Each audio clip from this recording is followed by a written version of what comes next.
जिसके खुद की डिग्री का ये नहीं है, कुछ भी पता नहीं है, वो बच्चों की डिग्री के लिए क्या बताएंगे?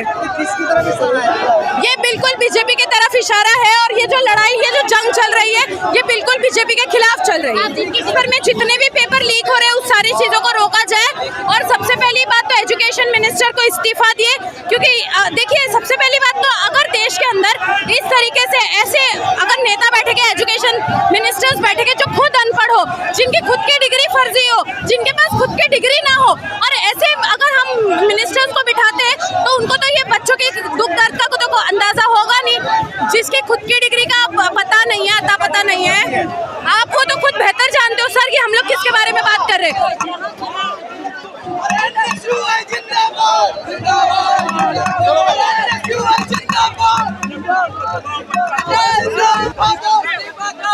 नीट पेपर के छात्र युवा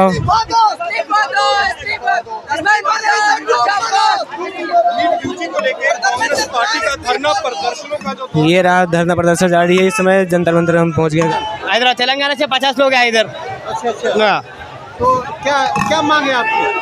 री कलेक्शन होना, री एग्जाम होना आपका। हमारा पूरा बच्चे का सफर हो रहा है ना।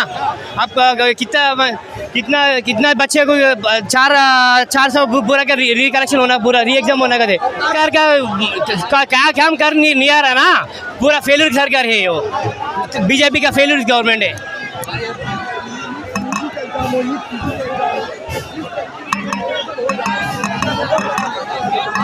नीट पेपर कम जगह पर हुआ लेकिन पूरा नहीं हुआ। अरे कम हुआ लेकिन हुआ कैसे, ये भी तो जवाब कौन देगा? कम हुआ ठीक है, हुआ, लेकिन आपके मुंह से ये क्यों नहीं निकल रहा है कि हुआ? न्याय की बात क्यों नहीं निकल रही आपके? आप अपने झूठ को स्वीकार क्यों नहीं करना चाह रहे? आपने पूरे देश को बेच के रख दिया। अब आपकी इतनी बुरी हालत चल रही है कि आप बच्चों के पेपर बेच के आप जो है अपना पेट पाल रहे हो। इसके लिए जो आप लोग सैलाब देख रहे होंगे किस तरीके से हमारा ये सारे स्टूडेंट्स उतरे अपना हक मांगने के लिए और हम लड़ रहे हैं। एनटीए के बड़े अधिकारी को हटा दिया है, पद से हटा दिया है। देखिए एनटीए के बड़े अधिकारी को हटाने की जरूरत नहीं है, पूरे एनटीए के पूरे सिस्टम को हटाने की जरूरत है, चेंज करने की जरूरत है। हम ये डिमांड करते हैं कि इसके पूरे की पूरी तरीके से हटाया जाए। कार्रवाई होगी, वो दोषी पाया जाएगा, उसका कार्रवाई होगी, कब होगी सर? हमें इन रिटर्न में नोटिस चाहिए कि कब होगी कार्रवाई, और जल्द से जल्द इस चीज की कार्रवाई और रीनीट करवाए, वरना इस्तीफा दे। हमें ऐसी सरकार नहीं चाहिए जो बच्चों के मतलब पेपर बेच के उनका घर चल रहा है। आप मांग क्या है आपकी? अमीना मांग क्या है आपकी? सर हमारा मांग ये है कि देश में भी सवाल उठा रहे हैं, वो तो लगातार कहते हैं विदेशों तक डंका बज रहा है। अरे विदेशों का छोड़िए, आप ये देश के लिए ही पूछ लीजिए ना। कल को अगर प्रधान, देखिए इस देश के अंदर डॉक्टर्स को जो है भगवान का रूप माना जाता है। आप मुझे बताइए कल को मोदी जी क्या दे रहे हैं हम लोगों को? कल को ये बीजेपी सरकार इस देश को फर्जी भगवान दे रही है, फर्जी डॉक्टर बैठा के। तो इस चीज के ऊपर रोक लगनी चाहिए और हम रीनीट की मांग करते हैं और इस चीज को जल्द से जल्द सुनवाई की जाए। अरे मांग नहीं मानती है तो क्या करेंगे? अरे अगर मांग नहीं मानते तो ये तो सिर्फ अभी एक पहल है। पूरे देश भर में अगर स्टूडेंट्स उतरेंगे, ये तो सिर्फ स्टूडेंट्स है, इनके जब माँ बाप उतरेंगे, जब उनके साथी उतरेंगे, तब सत्ता हिलेगी। और जब सत्ता हिलेगी तो फिर पता चलेगा कि कौन कितना दम रखता है और क्या हो सकता है देश के अंदर। लेकिन इस बार मैडम जो है स्टूडेंट के साथ साथ पेरेंट्स भी उतर चुके हैं सड़कों पे। देखिए पूरा देश आज परेशान है, पूरा देश आज परेशान है। सिर्फ स्टूडेंट्स तैयारी नहीं करते, देखिए खाली स्टूडेंट्स तैयारी नहीं करते, उसका पूरा बैकग्राउंड, उसके जो पेरेंट्स है, उसका जो घर है, वो भी 2-2, 3-3 साल बच्चों को एकदम मतलब उसके साथ तैयारी करते हैं एग्जाम्स की। लेकिन अभी देख लीजिए कि कैसा हो रहा है। कितने तो माँ बाप मतलब डिप्रेशन में चले गए, कितने लोगों ने सुसाइड कर ली। उसके बावजूद अगर ये होगा तो देखिए 24 लाख छात्रों के भविष्य का सवाल है और 24 लाख छात्रों के भविष्य के साथ ये पूरे देश के भविष्य का भी सवाल है, क्योंकि यही लोग आगे चलकर डॉक्टर बनेंगे और हमारी जानों से खेलेंगे। आप बताइए जो चीटिंग कर पास होगा, जो नीट चीटिंग के दम पे और पैसे के बल पर पास करेगा, वो क्या हमारा संयुक्त मतलब अच्छे से इलाज कर पाएगा? आप एक बात बताइए, ये जो आज यहाँ पे हजारों की तादाद में आपको छात्र नजर आ रहे हैं, इनकी सिर्फ एक ही मांग है कि जो नीट का एग्जाम है इसे तत्काल रद्द किया जाए और छात्रों का दोबारा से एग्जाम कराया जाए। तो आपको क्या लग रहा है कि सरकार दोबारा से एग्जाम कराएगी नीट छात्रों का? देखिए सरकार को हमारी बात माननी पड़ेगी, वरना ये संघर्ष ये रुकने वाला नहीं है, ये और हम शांत होकर बैठने वाले नहीं है।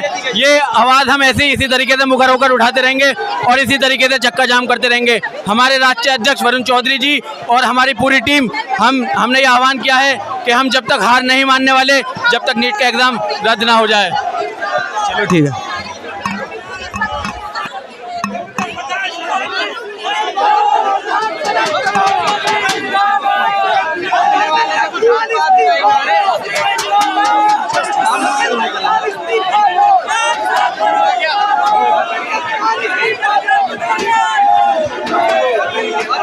जैसे कि आप देख सकते हैं बैरिकेड को तोड़ते हुए आगे बढ़ते जा रहे हैं।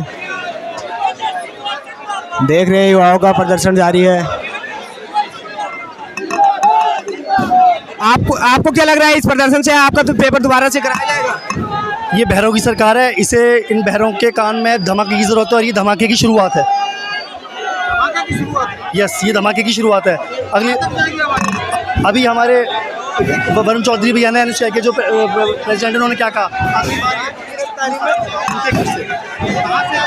मेरठ से यस, उत्तर प्रदेश से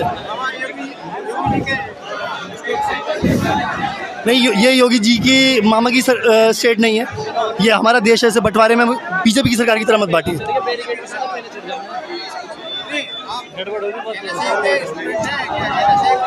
मैं यूथ कांग्रेस का जिलाध्यक्ष हूँ। ये यूथ का सवाल है, खाली स्टूडेंटों का नहीं, हम यूथ हैं।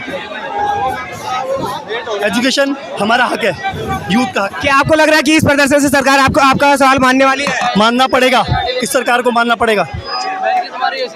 अगर ये नहीं मानेंगे तो ये प्रोटेस्ट ऐसे ही चलता रहेगा। अभी तो गांधीवादी तरीके से हम प्रोटेस्ट कर रहे हैं, अगली बार भगत सिंह के तरीके से प्रोटेस्ट करेंगे। 6-4 साल से तैयारी करते हैं, एक उम्मीद लगा के बैठते हैं, और ये तैयारी बच्चा नहीं करता, बच्चों के परिवार वाले भी साथ में करते हैं, लोन लेते हैं, तैयारी करते हैं, और ये इन्होंने धंधा बना दिया है। किसी को 2 करोड़ 3 करोड़ रुपए देके ये एग्ज़ाम लीक करा